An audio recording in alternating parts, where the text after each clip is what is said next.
कलयुग एक ऐसा युग जिसमें सबसे ज्यादा रहस्य भरे पड़े हैं, क्योंकि यही वो युग है जिसका ज्यादा भाग अभी आना बाकी है। सतयुग, त्रेता युग और द्वापर युग बीत चुका है, जिसकी ज्यादा से ज्यादा जानकारी हमारे पास है, लेकिन भविष्य की जानकारी हमारे पास बहुत कम है।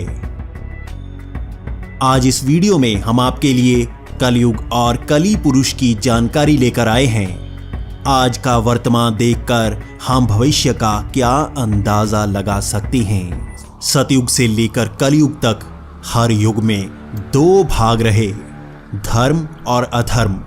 सतयुग में देवताओं और असुरों का युद्ध रहा। त्रेता युग में श्री राम और रावण का युद्ध हुआ। द्वापर युग में श्री कृष्ण ने कंस का अंत किया। लेकिन शायद आप कलयुग की पूरी जानकारी नहीं रखते होंगे। इंसानी चरित्र से लेकर इस युग का अधर्म, आखिर इस युग का चरम कहां होगा और इसका अंत कैसे होगा, आइए जानते हैं भविष्य पुराण से। जब समुद्र मंथन से विष निकला, तब उसे सिर्फ भगवान शिव ही धारण कर सकते थे। ऐसा ही उन्होंने किया भी। लेकिन उस विष की कुछ बूंदें धरती पर गिर गईं। इसी से निर्माण हुआ कली पुरुष का। उस समय कली पुरुष शक्तिहीन था, लेकिन उसे समय और अधर्म से शक्ति मिलती। कली पुरुष त्रेता युग में भी रहा और द्वापर युग में भी, लेकिन वो अदृश्य रहा, क्योंकि ये युग उसका नहीं था और अधर्म उसका शक्ति स्रोत, जिसे भगवान विष्णु के अवतार खत्म करते रहे। लेकिन श्री कृष्ण के देह त्याग करने के बाद कलयुग का आगमन हुआ। यही युग है कली पुरुष का। इसी युग में समय के साथ साथ कली पुरुष भी शक्तिशाली होता चला जाएगा। कली पुरुष का शक्ति स्रोत अधर्म है और इसी युग में ये उसे भरपूर मिलता है। कली पुरुष अदृश्य हो सकता है, वो इंसानों के अंदर वास कर सकता है। इसी से वो सृष्टि में अधर्म को बढ़ाता चला जाता है और शक्तिशाली होता चला जाता है। कली पुरुष की शक्ति बढ़ती ही जाएगी। इसी के साथ उसकी सेना भी इंसान ही होंगे। वो इंसानों को भी वो शक्ति देगा जिसकी हमें जरूरत होगी। इंसानों की बढ़ती शक्ति से कली पुरुष भी शक्तिशाली होता चला जाएगा। वो इंसानों को मानसिक स्तर से क्षीण करता जाएगा, जिससे इंसान भी भौतिक शक्ति को ही सर्वोपरि समझने लगेंगे। धीरे धीरे इंसानों की शक्ति देवताओं से भी ज्यादा हो जाएगी। कलयुग का कुल समय 4,32,000 साल का है और इस समय सिर्फ 5,000 साल का समय ही बीता है। कल की अवतार भी कलयुग के अंत में ही आएंगे।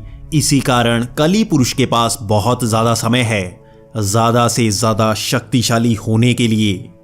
जब कली पुरुष बहुत ज्यादा शक्तिशाली हो जाएगा, तब वो असली रूप में आ जाएगा। तब वो इंसानों को भी इतना शक्तिशाली बना चुका होगा कि देवता भी इंसानों को हरा नहीं पाएंगे।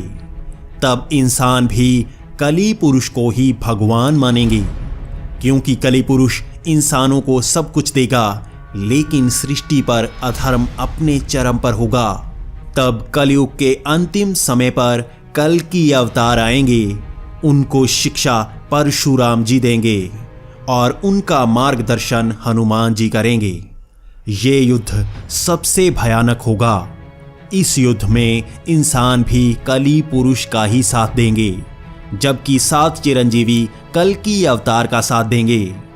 आप भी सोच सकते हैं ये कैसा युद्ध होगा जिसमें भगवान विष्णु के 2 अवतार और भगवान शिव के रुद्र अवतार हनुमान जी एक साथ कली पुरुष के खिलाफ युद्ध लड़ेंगे।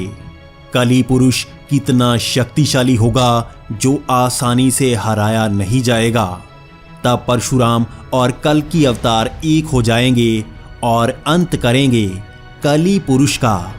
इस तरह अंत हो जाएगा कलयुग का और दोबारा आरंभ होगा सतयुग का।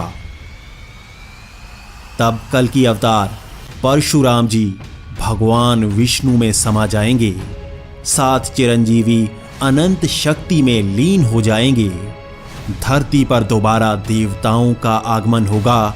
कल की पुराण में इस बात की तरफ भी इशारा किया गया है कि कली पुरुष का पूर्ण अंत नहीं होगा, बल्कि वो शक्तिहीन हो जाएगा और वो समय अंतराल पर अगले कल्प में कलयुग में दोबारा प्रकट होगा।